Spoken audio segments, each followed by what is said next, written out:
बोलो कृष्ण कन्हैया लाल की, राधा रानी की, सभी भक्तों की।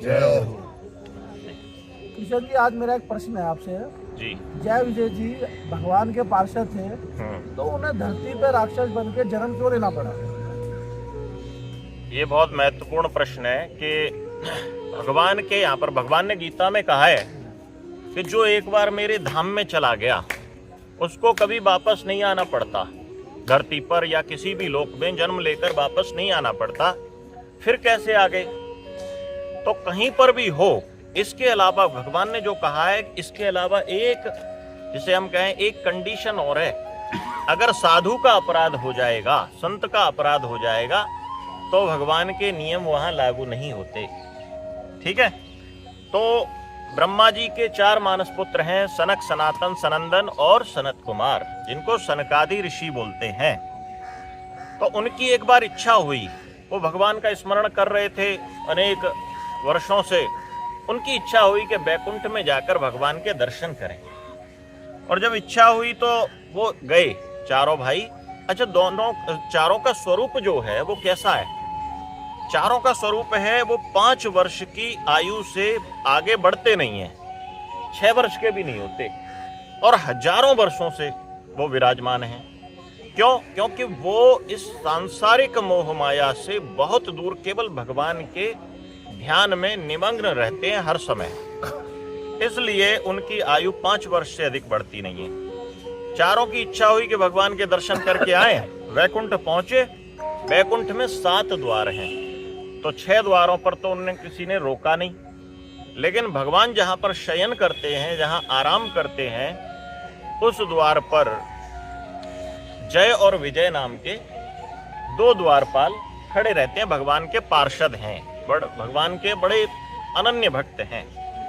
परंतु कभी भगवान के पार्षदों से भी अगर कोई त्रुटि हो जाती है तो भगवान उसका भी इंतजाम करते हैं, या हम दूसरी भाषा में कह लें कि दंड देते हैं। तो 7वें द्वार में जैसे ही उन्होंने प्रवेश करना चाहा, सनकादि ऋषियों ने, जय विजय ने उनको रोक दिया। बोले कि भगवान शयन कर रहे हैं, इसलिए आपको यहां पर जाने की अनुमति नहीं है। ऋषियों को क्रोध आया। ऋषियों ने कहा कि वैसे क्रोध नहीं करते, पर यह जो चीज है, ये क्रोध आने का भाव है कि भगवान की ही इच्छा से ये सब चीजें हो रही हैं। तो ऋषियों ने कहा कि देखो, ये जो संसार है ये स्वयं श्री हरि का ही एक रूप है, और हम सब उन्हीं के अनुचर हैं, उन्हीं के भक्त हैं। तो हम में जैसे शरीर के भीतर का आकाश, घटाकाश, और इस महाआकाश, ये एक ही है। शरीर के न रहने पर ये एक ही हो जाते हैं। वैसे ही ईश्वर और उनके भक्तों में कोई अंतर नहीं है। फिर तुम तो भगवान की सेवा में निरंतर निमग्न रहते हो, तो तुम्हारे अंदर ये भेद वृत्ति आई कैसे? तो इसलिए उनको बड़ा क्षोभ हुआ, और उन्होंने एक बात और कही कि संपूर्ण वैकुंठ के भीतर जितने भी पार्षद हैं भगवान के, वो सब चतुर्भुजधारी हैं, सब भगवान के रूप में ही हैं। यानी उसे हम सारूप्य भक्ति कहेंगे, सारूप्य भक्ति में हैं। तो तुम भी चतुर्भुज रूप ही हो, लेकिन तुम्हारे अंदर भगवान और भगवान के भक्तों में जो भेद कैसे उत्पन्न हुआ? तो इसलिए उस क्षोभ के कारण उन्होंने उनको श्राप दिया कि तुम 3 जन्मों तक राक्षस बनकर मृत्यु लोक पर, यानी धरती पर जन्म लोगे। अब जैसे ही श्राप मिला तो जय और विजय दोनों उनके चरणों में पड़ गए कि ये तो हमसे अपराध हो गया। कई बार क्रोध हो जाने पर या कई बार गलती हो जाने पर हम ध्यान नहीं देते और उसका परिणाम गलत निकल जाता है। तो अब उनको इस बात का पश्चाताप हो रहा है कि ये तो हमसे बड़ी गलती हो गई कि ऋषियों को हमने भगवान के दर्शन करने से रोक दिया। तो इसी क्षण जब वो क्रोधित हो रहे थे जो ऋषि, उसी क्षण भगवान लक्ष्मी नारायण सामने पधारे और उन्होंने कहा, ऋषिवर आप आए हमारे इस वैकुंठ में, हमारा वैकुंठ धन्य हुआ, और बड़ी कृपा करी कि आप जैसे संतों के चरण हमारे वैकुंठ में पड़े। बड़ी कृपा करी। जब कृपा शब्द जब उन्होंने सुना, कृपा शब्द, तो ये कृपा कैसी हुई? तो कृपा करने वाले तो ये भगवान ही है। तो उन्होंने कहा कि प्रभु आप बड़े दयालु हैं, बड़े करुणामयी हैं, आपने कहा कि हमने कृपा करी, लेकिन आप ही समस्त जीवों पर कृपा करते हैं, तो कृपा का अधिकारी आप हमें बना रहे हैं। तो भगवान ने कहा कि आपने जय विजय को श्राप देकर भी बड़ी कृपा करी। जय विजय भी आश्चर्य में पड़े होंगे। तो उन्होंने कहा कि देखो जय विजय बड़े चिंतित दिख रहे थे। तो भगवान ने कहा कि चिंतित होने की आवश्यकता नहीं है।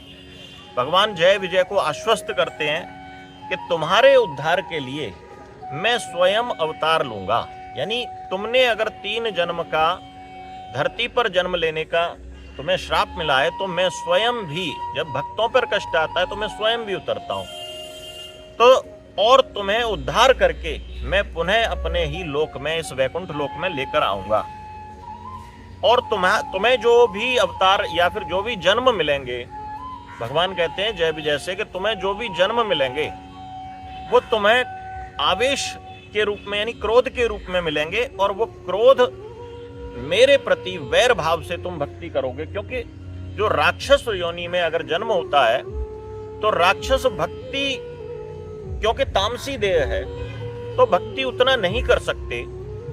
तो इसलिए उन्होंने कहा कि देखो तामसी देह से तुम ईश्वर से यानी नारायण से वैर जरूर कर सकते हो।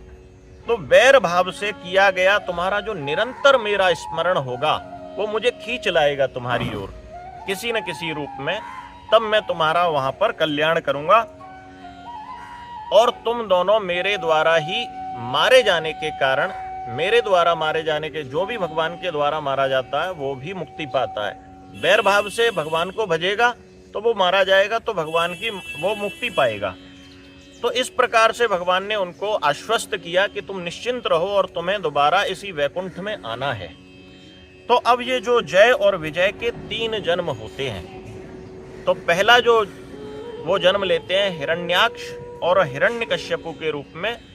महारानी जो ऋषि पत्नी, कश्यप की जो पत्नी थी दिति, उनके पुत्र के रूप में ये जन्म लेते हैं। और हिरण्याक्ष का जो वध करते हैं उसके लिए भगवान स्वयं वामन वराह अवतार ग्रहण करते हैं। वराह अवतार से जब हिरण्याक्ष धरती को रसातल में छुपा देता है तो वह शूकर रूप में वराह अवतार ग्रहण करके और रसातल से पृथ्वी को लाते हैं और हिरण्याक्ष का वध करके उसको मोक्ष प्रदान करते हैं। दूसरा हिरण्यकश्यपु। हिरण्यकश्यपु प्रहलाद के पिता हैं, और जिन्होंने प्रहलाद को भगवान श्री हरि की भक्ति करने से रोका है, तो नरसिंह अवतार लेकर वो हिरण्यकश्यपु का वध करते हैं। दूसरा जो जन्म हुआ है जय और विजय का, वो रावण और कुंभकर्ण के रूप में हुआ है त्रेता युग में। तो उनका उद्धार करने के लिए भगवान श्री राम के रूप में प्रकट हुए हैं। और तीसरा जो जन्म हुआ द्वापर में शिशुपाल और दंतवक्र के रूप में हुआ है। तो उन दोनों का उद्धार करने के लिए भगवान श्री कृष्ण रूप में प्रकट हुए हैं। तो आज की ये जो भाव है कि जय विजय का जन्म भगवान के पार्षद होते हुए भी धरती लोक में राक्षस योनि में क्यों हुआ, ये इसका आज छोटा सा सारांश है। और इससे शिक्षाएं क्या मिलती हैं? शिक्षा, संत का जब अपमान होता है तो वो पतन का कारण बनता है, परंतु ये जो संत का अपमान हुआ वो भगवत इच्छा से ही हुआ। भगवान ने कहा कि तुम ये जो कार्य है ये मेरी ही इच्छा से हो रहा है, तो इसलिए मैं स्वयं तुम्हारे उद्धार के लिए आऊंगा।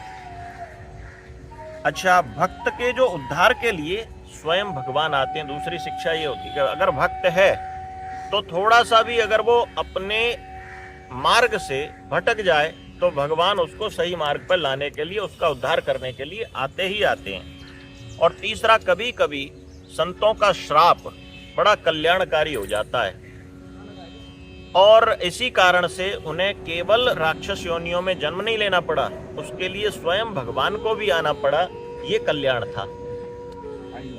अब कल्याणकारी और कैसे? जैसे राजा परीक्षित को जब श्राप दिया गया कि तुम 7 दिनों तक के बाद तुम्हें तक्षक नाग डस लेगा, लेकिन 7 दिनों में उन्होंने क्या पाया? श्रीमद् भागवत जैसा ग्रंथ, भागवत जैसी शिक्षाएं पाई। तो ये भी कल्याणकारी हुआ। ऐसे ही दुर्वासा ऋषि ने जब अम्बरीश जी को श्राप दिया तो उनकी रक्षा करने के लिए कौन आए? सुदर्शन जी उनकी रक्षा करने के लिए आए। तो संत के द्वारा दिया गया श्राप या संत के द्वारा दिए गए कटु शब्द हमें अंदर से कई बार अच्छा बना देते हैं। तो ये भाव है। तो आज की इस कथा को यहीं पे विश्राम करते हैं। एक बार जोर से बोलेंगे, कृष्ण कन्हैया लाल की जय, राधा रानी की जय, सभी भक्तों की जय।